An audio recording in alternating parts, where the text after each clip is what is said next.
right, Thor, Daikao here. It's this week on Blu-ray and DVD. We've got 6 titles to tell you about, a nice mixed bag, and some great films in the mix as well. Now, we'll start with Heroes in a Half Shell, the Teenage Mutant Ninja Turtles. This franchise has been going for a couple of decades now. It's back in a rebooted form, and you know what? I had a lot of fun with their latest movie. Check it out. Yo! I'm letting go!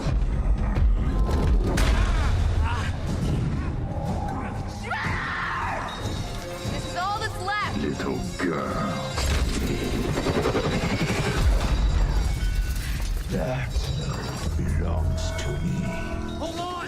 Hold on! There you go. Not quite the Shredder I remember from growing up with the franchise, but still a good reboot. And actually, Megan Fox does a wonderful job here as intrepid reporter. April O'Neil fills the role very nicely. It's got eye-popping action. It was produced by Michael Bay's company, so you've got these thrilling sort of CGI-filled scenes. But it also captured the tone. As someone who had all the toys and watched the show religiously, I could say they actually did their homework with this one. It's got the essence of the Turtles that we grew up on. It's also very funny, and the bonus features on the Blu-ray have explorations of the latest incarnation of the Turtles, an extended ending, and a making of the hit theme song Shell Shocked. This one actually was a lot of fun, and I thought they did a nice job paying homage to the TMNT that we all grew up in love. Of course, the boys of the late 80s and 90s will know what I'm talking about. Next, we're going to be talking about another young adult adaptation from a best-selling novel. This is called The Maze Runner, and they're building this into another Hunger Games-style franchise. It's about a young boy, played by Dylan O'Brien from MTV's Teen Wolf, wakes up in a massive, ever-changing maze surrounded by a group of boys. Check it out.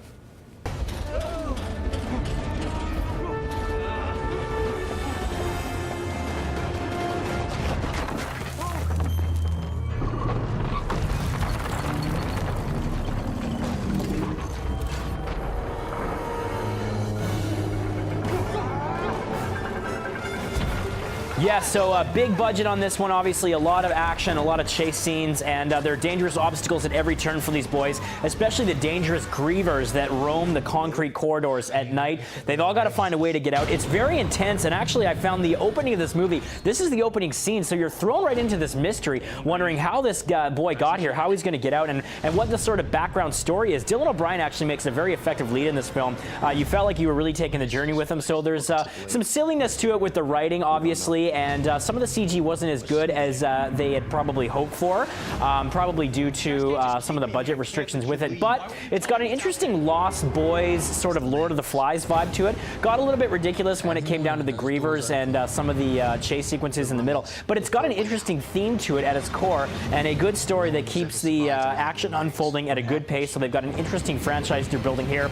2 hours of pulse-pounding bonus features as well, including a 24-page prequel comic book. I have to say, The Maze Runner was an interesting film, and if you read the bestseller, you'll probably be very delighted with how the movie turned out. All right, we've got an awesome cast assembled for our next one. It's a comedy, it's a drama, it's a little bit of both. This Is Where I Leave You, led very well by Jason Bateman and Tina Fey, and basically it's about a group of siblings who return to their childhood home to mourn the passing of their father. Have a look. Come on. Yep. Any particular seat? I'll take her. No, I got it. Oh, no, she's fine. Soft. Amy. Get a nap. You need to put a baby in that woman, like, yesterday. I'm working on it. Have you had your man parts checked yet? Come on, not now. Because you may have emptied them over the years. There you go. That's a great clip. This is all about the ensemble work of this fine cast. I mean, Bateman and Faye, we already know, are great. Jane Fonda is so funny as the matriarch of the family. And then you see in the clip there, you've got Corey Stoll, who was fantastic in season 1 of House of Cards. Rose Byrne, Catherine Hahn, Adam Driver, who will be seen in the next Star Wars movie, and the star of Girls. He's very funny in this movie as the sort of delinquent younger brother. There he is there. Sean Levy helmed this one. He gave us the blockbuster A Night at the Museum, Date Night, Real Steel, and we find this one getting a little more personal. It's about family life, all the trials and tribulations that come with complex relationships, but led so well by Jane Fonda, and the cast works so well together. They have wonderful chemistry. All the jokes don't always hit the mark, and it's very much a sort of melodramatic story at times. You can see where it definitely is based on a book, but where it doesn't always work, the cast is always there to shine and save it with a good joke or two, and it's got a touching little family message at its core, so I really enjoyed this one. See it for the cast alone, because to see them all work together in tandem like that is a wonderful thing.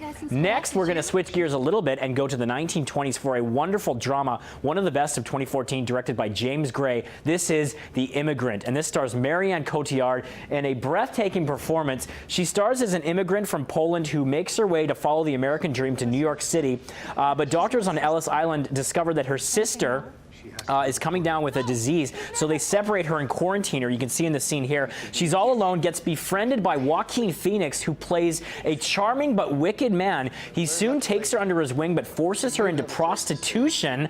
So obviously things go from bad to worse for her. But a dashing stage magician, who is also his cousin, played by Jeremy Renner, kind of meets up with her and gives her hope for a better future. And he soon becomes her only chance of escaping this nightmare that she sort of finds herself in. A brilliant script, amazing performances here, particularly from Joaquin Phoenix and Cotillard. Also Jeremy Renner kind of branching out and doing out a different role. You can see here from the lavish production design and the lighting and the props and the costumes, really evocative of that time. And The Immigrant doesn't have to rely on any kind of twist ending or any special effects or things like that. It's just a really wonderfully constructed drama with a great screenplay and some confident directing from James Gray. So if you like period pieces and you like a good old-fashioned homespun drama, The Immigrant might be one for you. And I hope to see Marianne Cotillard get recognized for this film, even though it came out a while ago, recognized at Oscar season. Okay, Woody Allen is back with another film, Magic in the Moonlight. And Woody just seems to be cranking these movies out every year. But this one's got Emma Stone and Colin Firth,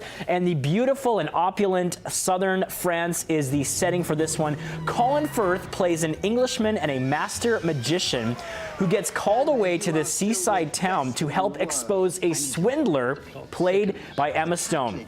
So Emma Stone is pretending to be, or you don't know, maybe she is, a clairvoyant, claiming that she can, speak to the dead, and she's sort of been hired by this family to communicate with their departed father of the family. So Colin Firth, he's known for sort of, exposing these myths and things like that. He gets called into this town, but the more he learns about her, he can't really tell if she's faking it. He can't see where she's sort of making this stuff up, what her little tricks are. He starts eventually falling for her. Now, it is a little bit creepy at times, I think, to see Colin Firth maybe falling for Emma Stone because of the age difference. Woody Allen obviously doesn't care about that. It's got the classic Woody lines in this one. It's got a wonderful cast as well, and 2 new featurettes on the Blu-ray, Behind the Magic, a sneak peek at the film's production, and on the red carpet with interviews of the film stars upon arrival at their LA premiere. Not one of Woody's best works, but I have to say, even mediocre Woody Allen is still better than a lot of comedy dramas out there, and it's got some snappy writing, although it is a bit derivative, I think, of some of his earlier films.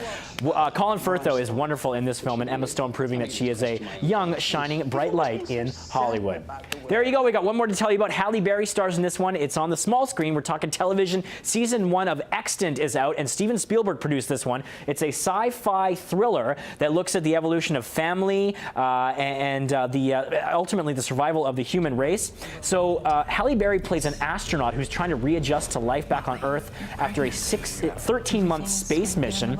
But slipping back into her role as mother gets complicated when her doctor reveals that she is inexplicably pregnant. Adding to that stress, she's also trying to reconnect with her son, who's actually a humanoid robot that was created by her engineer husband, sort of as a response to her infertility and as a scientific pet project. A lot of ideas going on here, some very hard science fiction themes. Halle Berry, obviously Oscar winner, she brings a lot of charisma and gravitas to this role, and some of the ideas are downright wacky. The show takes some odd twists and turns, but if you enjoy the cast and the direction it takes, you will stick with it for season 1. Extant, get it now. All right, people, that's it for another week on This Week on Blu-ray and DVD. You can check me out on Twitter at ThorDiacow. Let me know what you thought of these titles. We'll see you next week on BreakfastTelevision.ca.